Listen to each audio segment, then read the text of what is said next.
अस्सलाम वालेकुम बच्चों, कैसे हैं आप सब। उम्मीद है खैरियत से होंगे। बच्चों आज है हमारा केमिस्ट्री का 9th क्लास का एक और लेक्चर जिसमें हम कवर करेंगे एटम को और एटम का स्ट्रक्चर वगैरह हम देखेंगे। आज के लेक्चर में एटम के अंदर मौजूद पार्टिकल्स देखेंगे और एटम के बारे में कुछ थ्योरीज और कुछ मॉडल्स जो हैं उनको हम देखेंगे कि जो एटम हमारे पास आज मौजूद है वो हमारे पास कैसे आया। ठीक, तो शुरू करते हैं हम लोग। हमारे पास बच्चों आता है एक मॉडल जिसका नाम है क्वांटम मैकेनिकल मॉडल। कौन सा मॉडल है?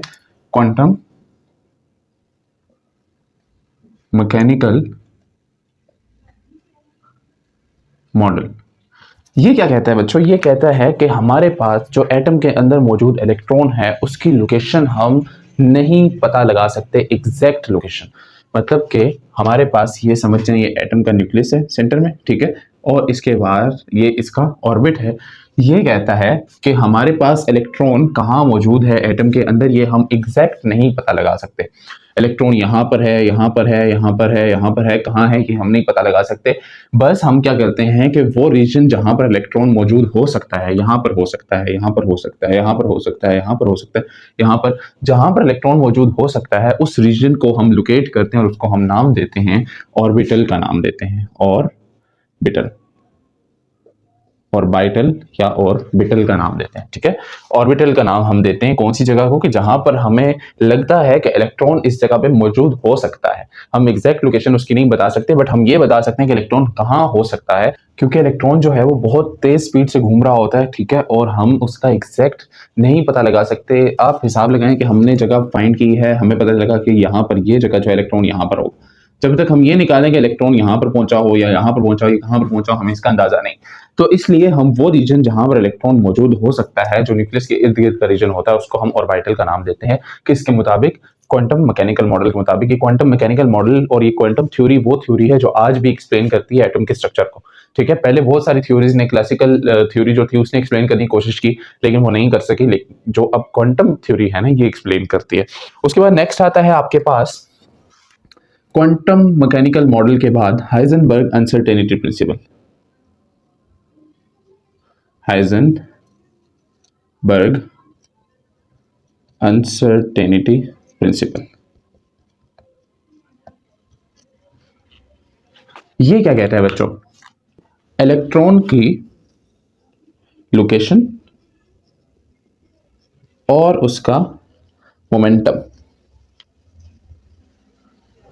ये दोनों चीजें आप एक वक्त में मालूम नहीं कर सकते। क्या क्या? इलेक्ट्रॉन का मोमेंटम, उसका क्या मोमेंटम है, ठीक है, mvr क्या है, और उसकी लोकेशन, वो किस जगह पर है, कौन सी उसकी प्लेस है, ये दोनों आप एग्जैक्ट एक वक्त में मालूम नहीं कर सकते। अगर आप लोकेशन मालूम करोगे तो आप उसका मोमेंटम नहीं बता सकते, अगर आप मोमेंटम बताओगे तो आप उसकी लोकेशन नहीं बता सकते हो। अब यहाँ पर क्या हो सकता है? हो ये सकता है कि आप लोकेशन मालूम कर लेते हैं एटम की, ठीक है, एटम के इलेक्ट्रॉन की। समझे, यहाँ पर ये स्ट्रक्चर है जिसमें बीच में न्यूक्लियस है, साइड पे ऑर्बिटल है एक। आप ऑर्बिटल में क्या कर रहे हैं? आप लोकेशन मालूम करना चाह रहे हैं किसकी? इलेक्ट्रॉन की। आपने लोकेशन मालूम की, ये लोकेशन आपने मालूम की है, लेकिन आप ये नहीं बता सकते कि अब फ्यूचर में इलेक्ट्रॉन कहाँ पर होगा। ठीक है, फ्यूचर ट्रेजेक्टरी आप उसकी नहीं बता सकते कि फ्यूचर में इलेक्ट्रॉन कहाँ जाने वाला है। अभी आपने ये लोकेशन मालूम की है, नेक्स्ट लोकेशन आप कहाँ पर आपको इलेक्ट्रॉन मिलेगा ये आप नहीं बता सकते। और अगर आप ये बताना शुरू कर दें कि फ्यूचर लोकेशन उसकी कौन सी है, तो आप उसकी एग्जैक्ट लोकेशन नहीं पता लगा सकते, क्योंकि या तो मोमेंटम आप बता सकते हैं या लोकेशन बता सकते हैं, दोनों में से एक चीज बता सकते हैं। दोनों चीजें एग्जैक्टली एक वक्त में नहीं बता सकते। अब बुक आपकी एक एग्जाम्पल देती है कि आपके पास हाइड्रोजन एटम है, ठीक है, हाइड्रोजन एटम है और ये उसका न्यूक्लियस है, ये बाहर उसका ऑर्बिटल है जिसमें इलेक्ट्रॉन जो है वो घूम रहा है, रिवॉल्व कर रहा है। ठीक है, आपने क्या किया? आपने कुछ देर पहले लोकेशन मालूम की इलेक्ट्रॉन की, आपको पता चल रहा है कि इलेक्ट्रॉन इस लोकेशन पे होगा। ठीक है, ये लोकेशन आपने लोकेट की, बट जब आप दोबारा से ये लोकेशन देखते हैं यहाँ पर तो इलेक्ट्रॉन होता ही नहीं। इलेक्ट्रॉन क्या पता यहाँ पर पहुंच चुका हो।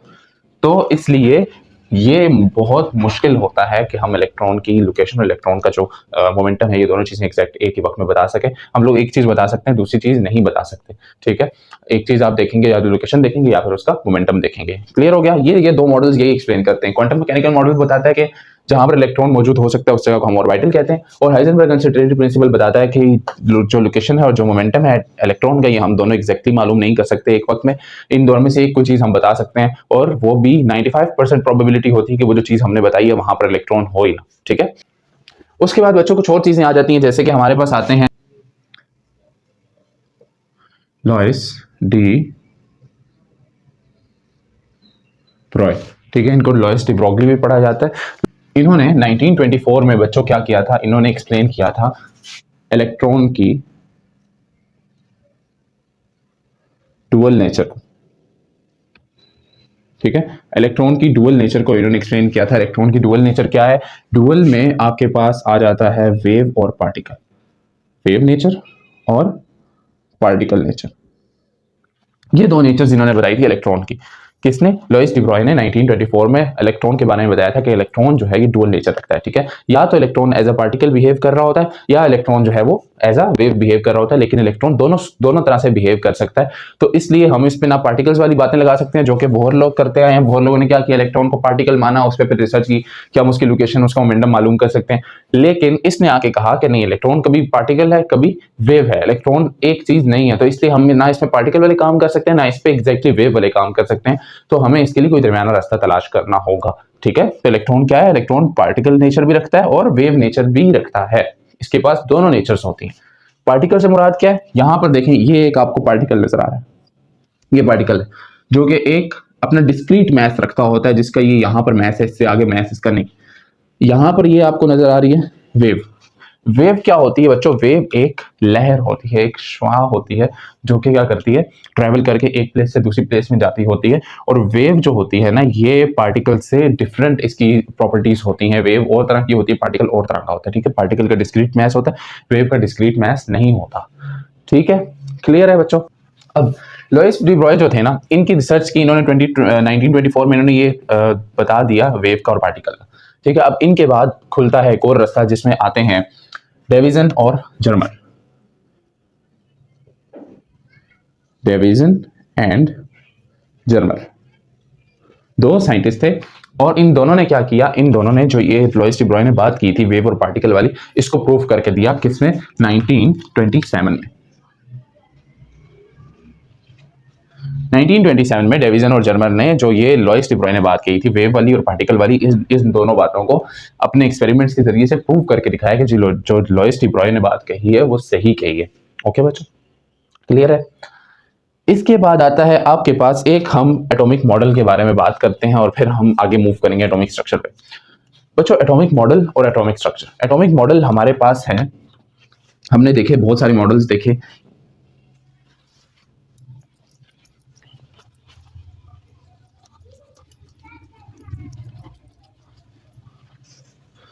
अगर आप लोग देखें एटॉमिक मॉडल्स, अभी तक कितने मॉडल्स मैं आपको एक्सप्लेन कर चुका हूं। मैंने आपको बताया डिल्टन का मॉडल, मैंने आपको बताया रदरफोर्ड का, मैंने आपको बताया बोहर का, ठीक है। उसके बाद मैंने आपको बताया क्वांटम का, फिर मैंने आपको बताया हाइजेनबर्ग का, उसके बाद लॉइस डी ब्रॉय का,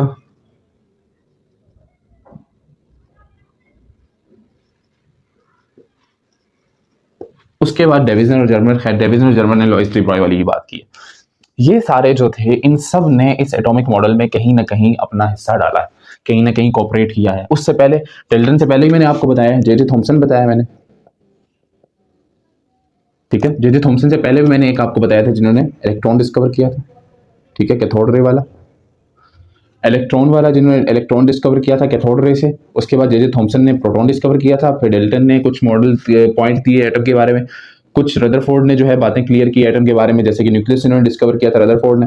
उसके बाद बोहर आते हैं, बोहर ने फिर अपना जो है एटॉमिक मॉडल पेश किया और उसमें उन्होंने कितनी बातें बताई, उसके मोमेंटम के बारे में, उसकी एनर्जीज के बारे में, लाइन स्पेक्ट्रम के बारे में बताया इन्होंने। फिर क्वांटम आते हैं, क्वांटम ने क्या किया, क्वांटम मैकेनिकल मॉडल जो है इसमें उन्होंने उसकी ऑर्बिटल के बारे में बताया, उसका जो ऑर्बिट होता है आसपास उसके बारे में बताया। फिर हाइजेनबर्ग आते हैं, उन्होंने इलेक्ट्रॉन की मोमेंटम और लोकेशन को मालूम करने के बारे में बताया। फिर उसके बाद लॉइस डी ब्रॉय आते हैं, जिन्होंने क्या बताया था, इन्होंने बताया था कि इलेक्ट्रॉन की डुअल नेचर होती है, वेव और पार्टिकल नेचर। अब ये जितने भी साइंटिस्ट हैं ना, इन सब का कहीं ना कहीं, ये जितने भी मॉडल्स हैं, इन सब का कहीं ना कहीं एटॉमिक मॉडल में रोल है, ठीक है। अब एटॉमिक मॉडल जो है वो हमारे पास इन सब की बातों से मिलकर बनता है, और उस ये जो जितनी भी बातें हैं ना, इनको अगर हम मिला के एक एटॉमिक स्ट्रक्चर बनाएं तो हमारे पास एटॉमिक स्ट्रक्चर कुछ इस तरह का आता है बच्चों, कि हमारे पास आ गया बीच में न्यूक्लियस, जिसके अंदर क्या क्या मौजूद होगा, इस न्यूक्लियस के अंदर प्रोटॉन्स होंगे, इस न्यूक्लियस के अंदर न्यूट्रॉन्स होंगे। उसके बाद आता है आपके पास इसके आसपास ऑर्बिटल्स आ जाते हैं, जिनके अंदर प्रोबेबिलिटी होगी इलेक्ट्रॉन के प्रेजेंट होने की, ठीक है। तो ये हमारे पास ऑर्बिटल्स आ जाते हैं इसके इर्द। तो एटम का जो स्ट्रक्चर, एटॉमिक स्ट्रक्चर जो हमने समझा है वो ये है कि बीच में एक न्यूक्लियस होता है जिसके अंदर प्रोटॉन न्यूट्रॉन होते हैं और उसके इर्द गिर्द ऑर्बिटल्स होते हैं, ऐसे ऑर्बिटल्स जिनके अंदर इलेक्ट्रॉन की प्रोबेबिलिटी होती है कि इलेक्ट्रॉन इनके अंदर प्रेजेंट हो सकता है। क्लियर है, यानी कि इलेक्ट्रॉन जो है वो इन लोकेशंस को यूज कर सकता है, इन रास्तों का इस्तेमाल कर सकता है इसके इर्द गिर्द चक्कर लगाने के लिए। क्लियर, ये तो मैंने 2D बनाया, बट ये जो है 3D होता है, इसमें कुछ शेप्स जो होती हैं वो चेंज होती हैं इसकी, बट 2D के लिए आपके लेवल का इतना ही बहुत है। तो बच्चों आपको यहाँ तक एटम का स्ट्रक्चर समझ आ चुका होगा, एटम है क्या, एटम के बारे में सब कुछ मैंने आपको बता दिया, उसके सारे मॉडल्स जो है वो यही बातें एक्सप्लेन करते हैं। आप अगर अपने आप जहन में रिवाइज करें बातें तो आपको ये स्ट्रक्चर जो है क्लियर हो जाएगा, ठीक है। इसके बाद अब हम सबसे पहले बात करेंगे न्यूक्लियस के अंदर मौजूद जो एटॉमिक पार्टिकल्स होते हैं उनकी बात करेंगे, न्यूक्लियस वाले, और जो बाहर होते हैं उनकी बात करेंगे, सब एटॉमिक पार्टिकल्स यानी कि जो एटम के अंदर मौजूद होते हैं उनकी बात करते हैं, ठीक है।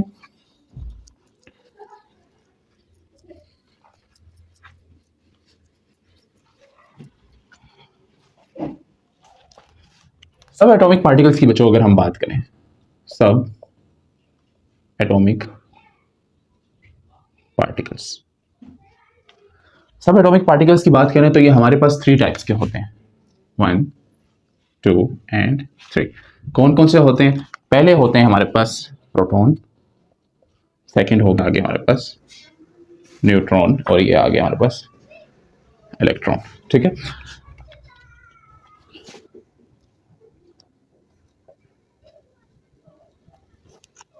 अब यहां पर देखें बच्चों, ये जो दो हैं आपके पास प्रोटॉन और न्यूट्रॉन, इन दोनों को आप न्यूक्लियॉन भी कहते हैं, ठीक है। न्यूक्लियॉन्स क्यों कहते हैं इनको?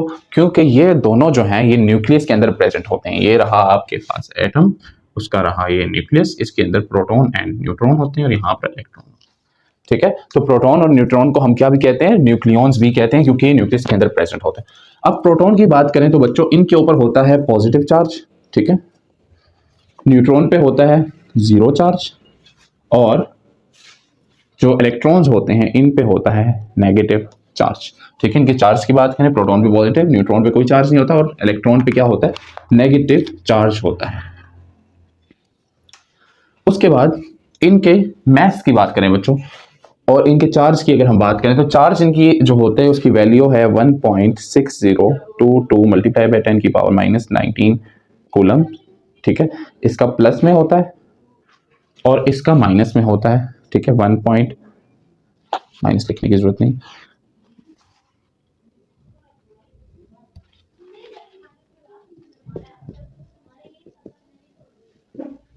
ठीक है।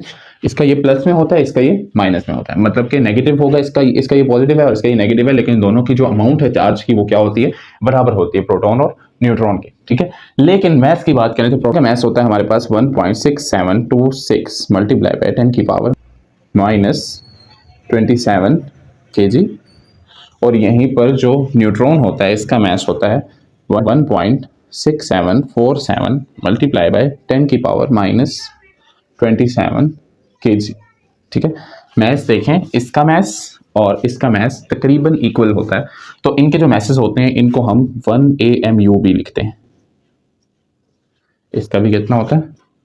1 AMU मीन्स के 1 atomic mass unit, okay. Electron की अगर हम मैथ्स की बात करें तो वो हमारे पास इक्वल होता है 9.11 मल्टीप्लाई बाय 10 की पावर -31 kg, ठीक है, जिसको हम लिखते होते हैं 1/1836 AMU।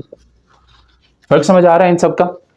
फिर से एक दफा मैं आपको बताऊं तो हमारे पास प्रोटॉन है, पॉजिटिव चार्ज है, चार्ज की अमाउंट कितनी 1.6022 मल्टीप्लाई बाय 10 की पावर -19 कूलम। उसके बाद इसका मास कितना है 1.6726 मल्टीप्लाई बाय 10 की पावर -27 kg, और इसी को हम ये जो मास इसको 1 AMU भी लिखते होते हैं, यानी कि 1 एटॉमिक मास यूनिट। न्यूट्रॉन की बात करें, चार्ज क्या होता है? इस पर कोई चार्ज नहीं होता, इसका मास कितना है 1 AMU है, जो कि 1.6747 मल्टीप्लाई बाय 10 की पावर -27 kg है। इन दोनों का मास प्रोबेबली इक्वल होता है, ठीक है। उसके बाद इलेक्ट्रॉन की बात करें तो इलेक्ट्रॉन जो है बच्चों, इसके ऊपर नेगेटिव चार्ज होता है और चार्ज की वैल्यू क्या होती है 1.602 टू मल्टीप्लाई 10⁻⁹ कूलम, जो कि इक्वल होती है किसके, प्रोटॉन की वैल्यू के, चार्ज की वैल्यू के। उसके बाद इसका मैथ देखें तो 9.11 मल्टीप्लाई बाय 10⁻31 kg, जो कि 1/1836 AMU है, यानी कि इनके मैथ हैं वो इलेक्ट्रॉन के मैथ के 1836 गुना है। अगर इनको 1836 पे डिवाइड करेंगे तो इलेक्ट्रॉन का मैथ आएगा। इलेक्ट्रॉन का मैथ इतना कम होता है, इलेक्ट्रॉन का मैथ इतना कम होता है बच्चों कि आप उसको निगलेक्ट कर सकते हैं। मतलब एटम में इलेक्ट्रॉन के मैथ की हम बात ही नहीं करते, हम मैथ जो होता है एटम का उसकी भी बात करते होते हैं जो न्यूक्लियस के अंदर मौजूद होता है, इलेक्ट्रॉन की तो हम बात ही नहीं करते। ठीक है, मैथ किधर है, न्यूक्लियस में, बाहर इलेक्ट्रॉन का कोई मैथ नहीं है, थोड़ा बहुत होता है बट उसको निगलेक्ट कर देते होते हैं हम। तो न्यूक्लियॉन्स जो होते हैं, जो कि प्रोटॉन्स और न्यूट्रॉन्स हैं, ये दोनों जो हैं, यही दोनों एटम का क्या बना रहे होते हैं, तकरीबन 99% एटम का मैस बना रहे होते हैं। अब यहां पर बच्चों समझने वाली चीज जो है वो देखते हैं। इसके बाद आपके पास एटम का न्यूक्लियस जो है उसके अंदर क्या क्या है, प्रोटॉन है और न्यूट्रॉन है। अब प्रोटॉन पे कौन सा चार्ज है, पॉजिटिव चार्ज है। न्यूट्रॉन पे कौन सा चार्ज है, कोई चार्ज नहीं है। तो ऐसी सूरत में न्यूक्लियस पे कौन सा चार्ज आएगा बच्चों, प्रोटॉन पे पॉजिटिव चार्ज है, न्यूट्रॉन पे कोई चार्ज नहीं है, तो नेट चार्ज जो आना है न्यूक्लियस पे वो आना है पॉजिटिव का। इसलिए हम जब भी न्यूक्लियस बनाते हैं तो हम उसमें पॉजिटिव चार्ज ऐड करते होते हैं बीच में। ठीक है, उसके बाद आता है आपके पास ऑर्बिटल। ऑर्बिटल की बात करें या ऑर्बिटल की बात करें तो इसमें मौजूद होता है इलेक्ट्रॉन। इलेक्ट्रॉन पे कौन सा चार्ज है, इलेक्ट्रॉन पे नेगेटिव का चार्ज है। आगे आपके पास दोनों ऑपोजिट चार्जेस, प्लस का चार्ज माइनस का चार्ज, दोनों एक दूसरे को क्या करेंगे, कैंसिल करेंगे। तो एटम के पास नेट चार्ज कौन सा आएगा, जीरो। एटम के पास कोई भी चार्ज नहीं है। कैसे, क्योंकि जितने नंबर ऑफ प्रोटॉन्स होंगे न्यूक्लियस के अंदर उतने ही नंबर ऑफ इलेक्ट्रॉन्स होंगे। जितने एटम के पास प्रोटॉन्स होंगे उतने इलेक्ट्रॉन्स होंगे। मींस के 16 प्रोटॉन है, 16 क्या है हमारे पास, पॉजिटिव चार्ज है, तो 16 ही इलेक्ट्रॉन्स है हमारे पास, और 16 क्या है हमारे पास, नेगेटिव चार्ज है। तो दोनों एक दूसरे को कैंसिल करेंगे, नेट चार्ज जीरो। जितने एटम के पास प्रोटॉन उतने एटम के पास इलेक्ट्रॉन होंगे। ऐसी सूरत में एटम जो होता है वो न्यूट्रल होता है। आपसे क्वेश्चन पूछा जाता है कि why atom is electrically neutral, तो उसका आंसर आप ये देते होते हैं कि because atom contains equal amount of protons and equal amount of electrons in its nucleus and shells. ठीक है, एटम के न्यूक्लियस में और शेल्स में जितने इलेक्ट्रॉन होते हैं उतने प्रोटॉन्स होते हैं, जिसकी वजह से एटम जो होता है उसका नेट चार्ज जो होता है वो जीरो आता है, क्योंकि प्रोटॉन का प्लस चार्ज न्यूट्रॉन का माइनस चार्ज एक दूसरे को कैंसिल कर देते होते हैं। ठीक है, तो एटम इसलिए इलेक्ट्रिकली न्यूट्रल होता है। बट एटम के शेल्स पे जो चार्ज होता है वो माइनस होता है, एटम के जो न्यूक्लियस पे चार्ज होता है वो प्लस होता है। इस चीज को नहीं बोलना, अक्सर एमसीक्यूज बन जाता होता है ऐसे कि न्यूक्लियस पे कौन सा चार्ज होता है, तो बच्चे पजल हो जाते हैं, उसको भी न्यूट्रल कराते हैं। न्यूट्रल नहीं करना, आपने न्यूक्लियस पे प्लस का चार्ज बताना है एटम के। ठीक है, हम बात करते हैं एटम के एटॉमिक नंबर और एटॉमिक मास की। ठीक है, एटॉमिक नंबर क्या होता है, एटॉमिक नंबर और एटॉमिक मास क्या होता है, ये दो चीजें अभी हम देखते हैं। ठीक है, एटॉमिक नंबर क्या होता है बच्चों, जो एटम का नंबर ऑफ प्रोटॉन होते हैं, नंबर ऑफ प्रोटॉन्स, जो एटम के अंदर नंबर ऑफ प्रोटॉन्स होते हैं उनको हम क्या कहते हैं, एटॉमिक नंबर कहते हैं। जितने नंबर ऑफ प्रोटॉन होंगे किसी भी एटम के अंदर वो हमारे पास उसका एटॉमिक नंबर कहलाता है। एटॉमिक मास की बात करें बच्चों तो एटॉमिक मास होता है आपके पास number of protons plus number of neutrons. ठीक है, एटॉमिक मास क्या होता है, number of protons plus number of neutrons, यानी कि प्रोटॉन्स और न्यूट्रॉन्स को ऐड करेंगे तो आपके पास एटॉमिक मास बनेगा। एटम का मास जो है, अभी मैंने आपको बताया कि एटम का मास दो ही चीजों पे डिपेंड करता है, प्रोटॉन्स पे और न्यूट्रॉन्स पे, जो कि दोनों न्यूक्लियस में प्रेजेंट होते हैं। तो इसलिए एटम के मास में हम हमेशा प्रोटॉन्स और न्यूट्रॉन्स जो होते हैं इनको प्लस करते होते हैं। लेकिन एटॉमिक नंबर की बात करें, जो एटम का नंबर होता है वो हम सिर्फ नंबर ऑफ प्रोटॉन्स देखते हैं, क्योंकि जितने नंबर ऑफ प्रोटॉन्स होते हैं उतने ही नंबर ऑफ इलेक्ट्रॉन्स भी होते हैं। तो एटॉमिक नंबर जो है वो हमें नंबर ऑफ प्रोटॉन्स से पता चलता होता है। ठीक है, अब यहां पर आपके पास आ जाता है कि number of proton, atomic number जो है और number of proton plus neutron से जो एटॉमिक मास है इसको हम रिप्रेजेंट कैसे करते हैं। आपके पास बच्चों सिंबल होता है x, ये कोई भी रैंडम एटम है उसका सिंबल है। ऊपर आपके पास आ जाता है एटॉमिक मास, ठीक है, नीचे आ जाता है उसका एटॉमिक नंबर। जैसे कि मैं यहाँ पर लिखता हूँ ऑक्सीजन का, तो ऑक्सीजन आ गया ये मेरे पास, इसका आ गया ऊपर 16 एटॉमिक मास और 8 इसका एटॉमिक नंबर है। ठीक है, अब एटॉमिक नंबर हमें क्या बताएगा, इसके अंदर ये क्या है, 8, इसके अंदर प्रोटॉन्स भी 8 है, इसके अंदर इलेक्ट्रॉन्स भी 8 है। और एटॉमिक मास क्या बताएगा कि अगर इसके अंदर 16 जो है वो आपके पास number of protons plus number of neutrons, यानी कि 16 जो है एटॉमिक मास, इसके अंदर नंबर ऑफ प्रोटॉन्स भी है और नंबर ऑफ न्यूट्रॉन्स भी है। अब नंबर ऑफ प्रोटॉन्स आपको पता है 8 है, तो 8 माइनस करेंगे 16 में से तो आपके पास क्या बचेंगे, नंबर ऑफ न्यूट्रॉन्स बच जाएंगे। इसके लिए फार्मूला होता है आपके पास atomic mass equals to proton plus neutrons, जिसमें से अगर आप न्यूट्रॉन्स खाली निकालना चाहते हैं तो एटॉमिक मास में से माइनस कर दें प्रोटॉन्स को। अब प्रोटॉन्स कहाँ से पता चलेंगे? एटॉमिक नंबर से। एटॉमिक नंबर इक्वल होता है नंबर ऑफ प्रोटॉन्स के, तो जितना एटॉमिक नंबर है उतने नंबर ऑफ प्रोटॉन्स है। जब प्रोटॉन्स को आप निकालेंगे एटॉमिक मास से, आपके पास नंबर ऑफ न्यूट्रॉन्स आ जाएंगे। क्लियर? ये थे आपके पास एटॉमिक मास और एटॉमिक नंबर। इसके बाद बच्चों आपके पास आता है, हम सब एटॉमिक पार्टिकल्स को रखेंगे इलेक्ट्रिक फील्ड में और उनके नोट करेंगे कि इलेक्ट्रिक फील्ड में वो कैसा जो है पार्टिसिपेट कर रहे हैं। ठीक है, तो हमारे पास आ गई इलेक्ट्रिक फील्ड। ये देखें आपके पास इलेक्ट्रिकल फील्ड है जिसको हम बनाते हैं कलर्ड मार्कर से। ठीक है, ये आ गई आपके पास इलेक्ट्रिक फील्ड जिसमें ये है पॉजिटिव प्लेट, ये है नेगेटिव प्लेट। ठीक है, और ये दोनों जो हैं ये दोनों जुड़ी हुई हैं बैटरी से। ठीक है, बैटरी के पॉजिटिव टर्मिनल से और नेगेटिव टर्मिनल से जुड़ी हुई है। ओके, ये पॉजिटिव और ये नेगेटिव। बीच में आपने रखी हुई है एक स्क्रीन जो कि फ्लोरेसेंट स्क्रीन है। यहाँ पर ये आपको बताएगी कि आपके पास जो भी पार्टिकल आया है वो कहाँ टकरा रहा है। ठीक है, उसने कहाँ जो है अपना स्पार्क शो किया। जहां पर वो पार्टिकल अपना स्पार्क शो करेगा वहां से आप अंदाजा लगाएंगे कि इस पार्टिकल पे चार्ज कौन सा। सबसे पहले हम रखते हैं न्यूट्रॉन एंड प्रोटॉन। ठीक है, इलेक्ट्रॉन, न्यूट्रॉन एंड प्रोटॉन, इसको मैं लिख देता हूं इलेक्ट्रॉन, ये न्यूट्रॉन एंड ये प्रोटॉन। अब तीनों की हम देखते हैं कि ये कैसे बिहेव करेंगे जब ये इलेक्ट्रिकल फील्ड में जाएंगे। इलेक्ट्रॉन जो है वो जा रहा था इलेक्ट्रिकल फील्ड में और इस तरफ कर्व हो गया। प्रोटॉन जो है इस तरफ कर्व हो गया और न्यूट्रॉन जो है वो सीधा चला गया। अब इन तीनों को अगर आप देखें, इलेक्ट्रॉन को, प्रोटॉन को और न्यूट्रॉन को, इन तीनों की लाइंस हमें कुछ शो कर रही है। प्रोटॉन वाली लाइन हमें शो कर रही है कि ये जो प्रोटॉन वाली लाइन है, ये प्रोटॉन के जो पार्टिकल है, इसको रिपेल किया पॉजिटिव प्लेट ने और इसको अट्रैक्ट किया नेगेटिव प्लेट ने।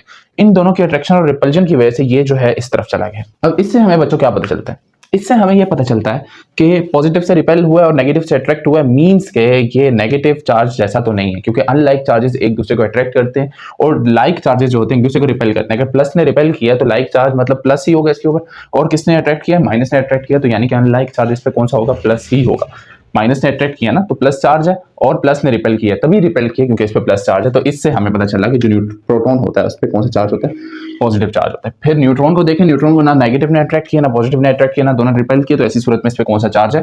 कोई भी चार्ज नहीं है, जीरो का चार्ज है। और इलेक्ट्रॉन की बात करें तो इलेक्ट्रॉन को पॉजिटिव ने क्या किया? अपनी तरफ अट्रैक्ट किया, बट नेगेटिव ने इसको क्या किया? रिपेल किया। तो ऐसी सूरत में इस पे जो चार्ज आएगा वो कौन सा चार्ज आएगा? नेगेटिव का चार्ज आएगा। तो सिंपल सा फिनोमेना है कि लाइक चार्जेस एक दूसरे को रिपेल करते हैं और अनलाइक एक दूसरे को अट्रैक्ट करते हैं। अगर आपके पास कोई भी चार्ज दूसरे चार्ज से रिपेल हो रहा है तो आप समझ जाएं कि दोनों जो है सेम है। अगर अट्रैक्ट हो रहा है तो आप समझ जाएं कि दोनों क्या है? डिफरेंट है। तो ये सब एटॉमिक पार्टिकल्स का क्या था? पार्टिसिपेशन थी उनकी, बिहेवियर था उनका, किसमें? इलेक्ट्रिक फील्ड में। इलेक्ट्रिकल फील्ड में रख के हमने उनके चार्जेस देखे। इसके बाद नेक्स्ट बच्चों आपके पास आता है एक टॉपिक न्यूक्लियर फोर्स का। न्यूक्लियर फोर्स की बात करें अगर हम, न्यूक्लियर फोर्स बच्चों, न्यूक्लियस जो होता है ना, न्यूक्लियस के अंदर बहुत सारे प्रोटॉन्स होते हैं, ठीक है, और बहुत सारे न्यूट्रॉन्स होते हैं। हमारे पास न्यूक्लियस के अंदर बहुत सारे प्रोटॉन्स एंड बहुत सारे न्यूट्रॉन्स प्रेजेंट होते हैं। प्रोटॉन्स जो है सब पे क्या है? सेम चार्जेस, ठीक है, सेम चार्जेस है। तो क्वेश्चन बनता है ना, कितने ज्यादा प्रोटॉन्स अगर एक न्यूक्लियस में रह रहे हैं, 16 16 32 32 100 100 200 प्रोटॉन्स होते हैं, तो ये एक दूसरे को रिपेल क्यों नहीं कर रहे जबकि ये सेम चार्जेस हैं? तो बच्चों इनके दरमियान में कौन सी फोर्स होगी अगर ये एक दूसरे को रिपेल करते हैं? तो ऐसी फोर्स को कहते हैं इलेक्ट्रोस्टैटिक फोर्स। जो फोर्स चार्जेस की वजह से प्रोड्यूस होती है उसको हम क्या कहते हैं? Electrostatic force. यहाँ की जो इलेक्ट्रोस्टैटिक फोर्स है ना इनके दरमियान में, प्रोटॉन प्रोटॉन के दरमियान में, ठीक है, इसको जो डिनाई कर रहा है वो है हमारे पास न्यूक्लियर फोर्स। न्यूक्लियर फोर्स क्या करती है? वो इनसे ज्यादा स्ट्रॉन्ग है, इनकी इलेक्ट्रोस्टैटिक फोर्स से ज्यादा स्ट्रॉन्ग है। वो क्या करती है कि इनको जोड़ के रखती है। इनके अंदर इतनी फोर्स नहीं है कि न्यूक्लियर फोर्स को कैंसिल करके ये बाहर जा सकें या फिर अपनी रिपल्जन जो है इनकी वो न्यूक्लियर फोर्स को कैंसिल कर सके, ठीक है। तो प्रोटॉन्स के दरमियान में जो इनकी रिपल्जन है उससे ज्यादा आपके पास यहाँ पर न्यूक्लियर फोर्स का जोर है। न्यूक्लियर फोर्स जब तक है तब तक ये रिपेल नहीं कर सकते, तो इसलिए इस न्यूक्लियर फोर्स जो होती है ये इनकी इलेक्ट्रोस्टैटिक फोर्स से स्ट्रॉन्ग होती है इस मामले में। क्लियर बच्चों?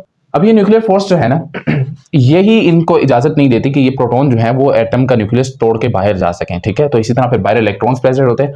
इलेक्ट्रॉन्स तो वैसे भी प्रोटॉन्स से जो है वो बंधे हुए होते हैं इस वजह से, क्योंकि इनके जो चार्जेस हैं वो डिफरेंट होते हैं, तो इलेक्ट्रोस्टैटिक फोर्स की वजह से एक दूसरे से बंधे हुए होते हैं, उन पे भी न्यूक्लियर फोर्स लग रही होती है, उनको अपनी तरफ खींच के रखा हुआ होता है, ठीक है। तो बच्चों ये था आपका आज का लेक्चर। इसमें मैंने कोशिश की है कि आपको किसी तरह एटम की कुछ प्रॉपर्टी समझा सकूं। फिर भी अगर कोई चीज, कोई कंफ्यूजन आपके दिमाग में रह गई हो तो बच्चों मुझसे कमेंट सेक्शन में लाजमी पूछिएगा। मुझे इजाजत दीजिए, अल्लाह हाफिज।